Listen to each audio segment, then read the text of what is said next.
टी20 दल को फेरिले केएल राहुल। भारतीय क्रिकेट खिलाड़ी केएल राहुल गत किछि मासरे निजर दमदार प्रदर्शन में सभी ध्यान आकर्षित करिसेंती।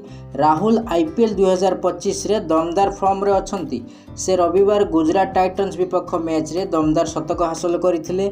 से चलित संस्करण रे 500 रन करिबारे निकटतर होइछंती। तांकर एही दमदार प्रदर्शन देखि आगामी बांग्लादेश गस्त पई राहुल को भारतीय दल में स्थान मिल पारे। सेहीपरि आगामी टी20 विश्वकप पई मध्य से दल में सामिल हो पारती। केएल राहुल प्राय 2.5 वर्ष पूर्वे भारत पक्षरु टी20 आंतर्जातिक मैच खेली। इंग्लैंड विपक्ष नवेम्बर 10 रे टी20 विश्वकप सेमीफाइनाल ले से 5 रन करथिले। एहा परठु से टी20 दलरू बाहरे अछंती। एही मैच रे भारत इंग्लैंड ठू 10 विकेट रे हारिथिला। राहुल 2022 टी20 विश्वकप रे 6टी मैच रे मात्र 128 रन करथिले। केएल राहुल गत 6 मासरे दमदार प्रदर्शन करी देखाई दैछंती जे तांको निकटरे टी20 आंतर्जातिक मैच खेलिबार दक्षता रहिछि।